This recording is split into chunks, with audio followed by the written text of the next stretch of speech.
Mon petit padawan, en boxe, on n'a que 3 coups. Le direct, le crochet et l'uppercut. Ensuite, on peut cibler la tête ou le corps et avec ces paramètres, on peut créer un nombre énorme de combinaisons. Mais la question, c'est savoir quelle combinaison privilégier pour avoir une boxe redoutable. Dans cette vidéo, je vais te montrer les 10 combos qu'il faut absolument connaître selon moi pour avoir une boxe ultra efficace. Avant de te montrer le premier combo, je voulais juste te dire que pour ceux qui restent jusqu'au bout, pour les meilleurs, il y a un bonus exclusif qui devrait énormément te plaire, donc reste bien jusqu'au bout de la vidéo. On commence donc par le premier combo. Ce qu'on va faire, c'est qu'on va d'abord s'occuper des combos autour du jab qui commencent par un jab. On va prendre le plus basique à avoir, c'est le jab cross. Donc ici, on envoie tout simplement le jab, le cross et on revient. Ok, donc ici, boum, et on revient. On essaie de travailler sa technique.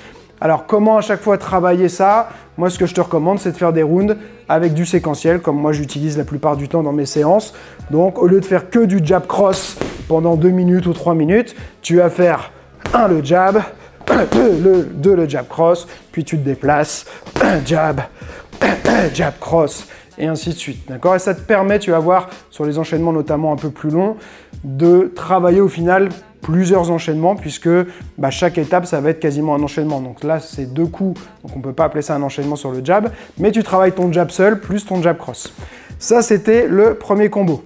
Deuxième combo, on double le jab, boum, boum, et on envoie le cross. Ok? Donc combo numéro 2, jab, jab, cross, et on ressort. Jab, jab, cross. Ok? Donc là, tu vas travailler numéro 1, jab, numéro 2, jab, jab. Et numéro 3, jab, jab, cross. Ok? Ça, c'est notre deuxième combo. Très intéressant parce que ça fait une cassure de rythme. On utilise 2 fois le même bras avant d'envoyer le bras arrière. Troisième combo, jab, cross, crochet du bras avant. J'envoie mon jab, j'envoie mon cross et je termine en crochet.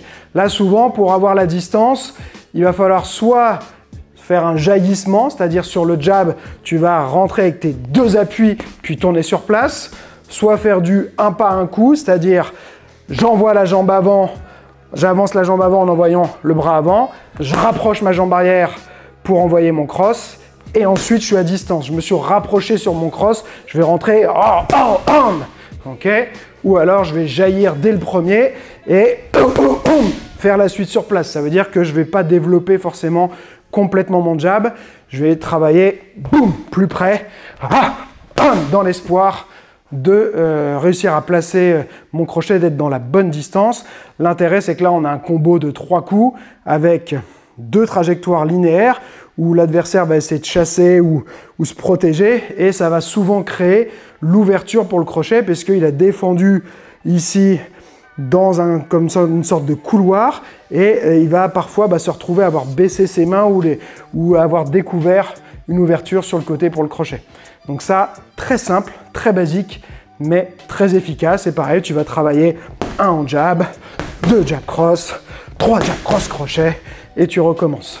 4e combo, jab, crochet de l'avant, cross. Celui-ci, c'est quelque chose que beaucoup de personnes ont du mal à sentir parce qu'ils ont l'impression de ne pas avoir de force sur le crochet.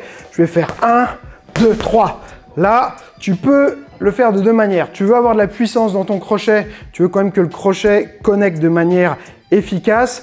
Tu vas revenir tourner un peu tes épaules pour préparer la puissance dans le crochet et ensuite mettre le cross. Ou alors, tu veux tout miser sur le cross final, tu vas essayer de prendre de vitesse sur jab crochet, donc tu vas pas avoir beaucoup de force. 1, 2 sur le jab et le crochet. 1, 2, 3, mais tu envoies tout sur le cross. Ok, donc soit je ramène bien et je tourne un peu mes épaules entre le jab et le crochet, pour envoyer mon cross à la fin et un crochet efficace, soit je vais plutôt jouer sur de la vitesse, et envoyer mon cross à la fin en puissance. Encore une fois, tu découpes ça en 3 étapes. Numéro 1, le jab. Numéro 2, jab, crochet. Et numéro 3, jab, crochet, cross. Attention à ne pas trop descendre, voire pas du tout. Après, on sait qu'en pratique, ça aide aussi à prendre de la puissance, mais ne pas trop descendre ton bras entre le jab et le crochet. Tu te découvres beaucoup plus et tu mets plus de temps. Donc, c'est plutôt 1, retour 2, ici. Ou même si je prends de vitesse, je ne reviens pas complètement. Hop, je viens mettre mon crochet et ensuite mon cross. mais j'essaye de ne pas passer complètement, faire une boucle comme ça vers le bas pour envoyer mon crochet. Ok, donc hop, hop, hop. Numéro 5, on va utiliser la même mécanique, c'est-à-dire on va doubler avec le bras avant. Là, on avait fait jab, jab, on a fait jab, crochet de l'avant, donc on utilisait 2 fois le même bras. On va faire jab et uppercut du bras avant au visage, d'accord? Donc je vais faire 1, 2, 3 et j'envoie ensuite mon cross. Ok, donc ça c'est des variantes, mais c'est des variantes au niveau de la trajectoire qui vont perturber l'adversaire, et même si ça a le même schéma, 2 fois le bras avant, 1 fois le bras arrière, c'est des choses qui vont en fait bien passer, et parfois on a fait du jab jab cross, ça marche pas, on a fait du jab crochet cross, ça marche pas, et là on vient jab uppercut cross et d'un seul coup ça passe, ok? Parce que ça peut tromper un petit peu l'adversaire, il s'attend pas forcément à ce qu'on fasse un jab et qu'on revienne et là uppercut cross, ok? Il faut travailler par contre un peu avec l'angle de son buste, de ses épaules, soit comme tout à l'heure tu mises tout sur la vitesse 1, 2, 3, ok, et c'est ton cross qui va faire le plus mal, soit tu veux un peu plus d'efficacité sur ton uppercut, après le jab, tu vas tourner les épaules, t'incliner un peu, et là, envoyer la hanche sur l'uppercut, et ensuite le cross. Donc là, tu peux aussi jouer sur les rythmes, c'est-à-dire faire tout sur un rythme très rapide, ok, moins de puissance, ou mettre un petit temps, faire d'accord, par exemple, je vais faire 1, 2, 3, ça fait comme une accélération. Ou alors, encore, 1, 2, 3. Ok, donc après, dans tout ce que je te montre, tu vas voir que les variations de rythme, c'est quelque chose aussi de possible qui peut changer la physionomie d'un enchaînement. Ok, donc là, encore une fois, tu vas faire le 1, ensuite 1, 2, et ensuite 1, 2, 3, boum, et tu recommences.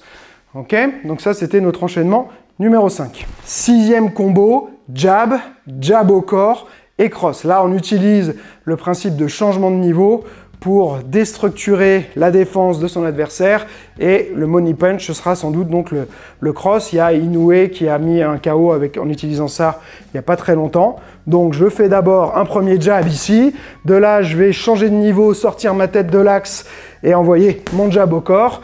J'ai fléchi sur mes appuis, j'ai de la force pour remonter et envoyer le cross. Attention quand on remonte à pas exagérer et se retrouver à se mettre complètement debout et la tête en l'air. Il faut mesurer ça, donc c'est et encore une fois, sur celui-ci, les travail sur le rythme, ça va être aussi très intéressant. Je peux faire du 1, 2, 3, ok? Donc là, j'ai fait 1, 2, 3, ou je peux aussi faire 1, 2, 3, 1, 2, 1, 3, je regarde comment il réagit. Ou bien sûr, le rythme linéaire, ici. D'accord? Donc je vais travailler 1, mon jab, 2, jab, jab au corps, ici, et 3, jab, jab au corps, cross. Boum, ok? Et comme ça, ça te fait travailler comme enchaînement. Au final, tu as, alors pas 3 enchaînements, mais tu vas au moins travailler jab, jab au corps, et jab, jab au corps, cross, c'est comme si ça t'ajoutait le travail d'un enchaînement supplémentaire. Numéro 7, on utilise une nouvelle fois ce principe de changement de niveau, mais avec le bras arrière cette fois, et on va y ajouter un changement de direction ensuite. Donc là, ça augmente souvent le taux de réussite quand tu as des changements de niveau, des changements de direction, de trajectoire. C'est encore plus confusant pour l'adversaire. Donc numéro 1, je vais faire mon jab. Numéro 2, je vais faire un cross au corps. Boum. Donc là, plusieurs manières. Il y en a qui vont préférer fléchir sur les appuis. Boum. Et garder en fait la frappe à hauteur habituelle, mais au lieu d'envoyer ici, comme j'ai fléchi sur mes appuis, boum, j'envoie en bas. Il y en a qui préfèrent ne pas fléchir et frapper de manière descendante, c'est-à-dire vers le bas. Hop, hop, un peu plus dangereux parce que la tête reste plus ou moins au même endroit et plus à découvert. Moi, j'ai tendance à préférer faire 1, 2, et de là, je remonte 3 en crochet. Ok? Donc, ça nous donne 1, 2, 3. Là, c'est pas mal de faire aussi du 1 pas un coup pour se rapprocher. Donc, j'avance sur mon jab. Ma jambe arrière va se rapprocher et pivoter sur le cross au corps et ensuite remonter en crochet à la tête. Là, ok. Donc ça, c'est vraiment de l'enchaînement simple et qui est vraiment efficace, et on le découpe une nouvelle fois. Jab, jab, cross au corps, jab, cross au corps, crochet. Une possibilité aussi, il y en a qui n'aiment pas trop ça, mais moi j'aime bien ce genre de technique, c'est de partir presque en gazelle punch sur le crochet.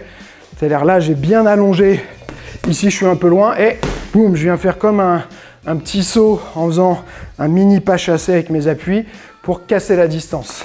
Ça va rajouter du poids et du coup de la puissance dans mon crochet.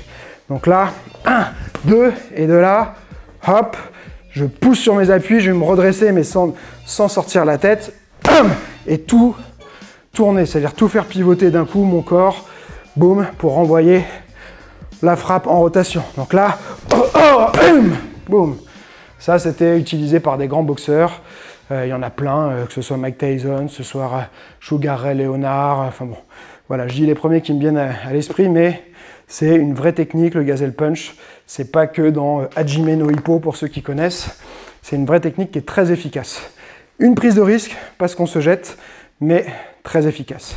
Allez, maintenant on s'attaque au combo qui ne commence pas par un jab. On va commencer directement par un crochet de l'avant. Je vais faire crochet de l'avant, cross, et là, uppercut du bras avant au corps. Boum. Ok. Donc, je peux utiliser un gazelle punch hein, si je veux. Pas obligatoire. Je peux aussi rentrer simplement avec ma jambe avant sur mon crochet. Hop. Envoyer mon cross. Là, comme on sait, on a prévu qu'on allait aller chercher le corps, il faut plonger un peu sur son cross et mettre sa tête à l'extérieur de la ligne des épaules de son adversaire. D'accord? C'est-à-dire que je vais faire 1, et là, je sors ma tête à l'extérieur de la ligne des épaules, et de là, je vais pivoter, boum, envoyer un uppercut au corps. Ça, très très efficace, parce que on envoie fort sur le crochet, ça fait rentrer l'adversaire en mode panique. On continue à mettre vraiment de la frappe puissante avec le cross, donc il va tout protéger en haut, souvent de manière excessive, et il va découvrir le corps. Et là, on va chercher le foie. Si on est en droitier ici, on va aller chercher le foie avec son uppercut du bras gauche au corps. Ok, donc encore une fois, là, pour envoyer de la force sur le crochet, tu peux masquer avant d'envoyer des mouvements, tu vois, comme ceci, de balancier. Au moment où tu es là, c'est là où tu auras le plus de puissance pour envoyer ton crochet. Tu peux aussi simplement venir te rapprocher ici, d'accord? Mais très important de sortir la tête sur son cross, sortir la tête de l'axe. Donc là, c'est pas un beau cross bien aligné comme ça, c'est un cross un peu bâtard. On sort sur l'extérieur et on vient chercher ensuite le corps avec l'uppercut, et ça franchement c'est ultra efficace, c'est un de mes enchaînements préférés. Combo numéro 9, tout le monde ne sera pas d'accord, mais on commence par un cross, par un direct de l'arrière. Ça aussi c'est quelque chose qu'on dit, il ne faut jamais le faire, et pourtant il y en a beaucoup dans les boxeurs pros, dans les champions du monde, si on regarde, que ce soit du présent, du passé, qui ont mis des KO en commençant avec un bras arrière, parfois juste avec un bras arrière directement. C'est une question de feeling, il faut le sentir, et souvent on va le dissimuler avec un peu de mouvement, on est un peu sur l'arrière, on cherche l'ouverture, mais là on va rentrer avec le cross. Qu'est-ce qu'on va faire ensuite? On va tout simplement mettre un crochet et remettre à nouveau un cross. Donc l'enchaînement numéro 9, c'est cross, crochet, cross. Donc là, boum. Là, tu profites bien des mouvements de balancier de la boxe qui permettent de générer de la puissance par la rotation. Ok, donc ici, tu peux aussi jouer un peu sur le rythme si tu veux, faire ou alors une petite pause et tu envoies le cross encore plus fort. Parfois, le fait de mettre un petit temps, ça va te permettre de reprendre bien des appuis encore plus solides et d'envoyer plus fort, et de mettre le doute dans l'esprit de ton adversaire. Il se dit, est-ce que c'est fini, est-ce que c'est pas fini?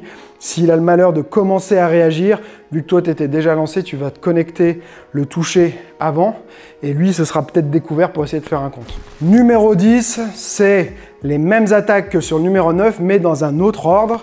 Et c'est aussi quelque chose, un schéma que j'adore et qui est important à avoir en magasin, en bagage technique. C'est cross, uppercut, crochet. L'uppercut au corps, crochet.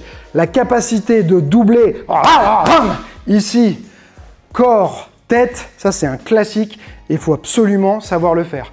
Donc là, ça pourrait être amené d'une autre manière, hein, mais on va partir sur un enchaînement tout en puissance, ok?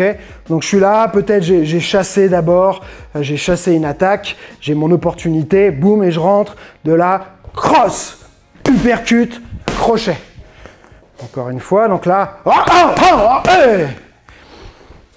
d'accord, et tu pourras bien sûr le travailler en découpé. Numéro 1, le cross. Numéro 2, on connecte avec l'uppercut du bras avant, donc on sort sa tête à l'extérieur.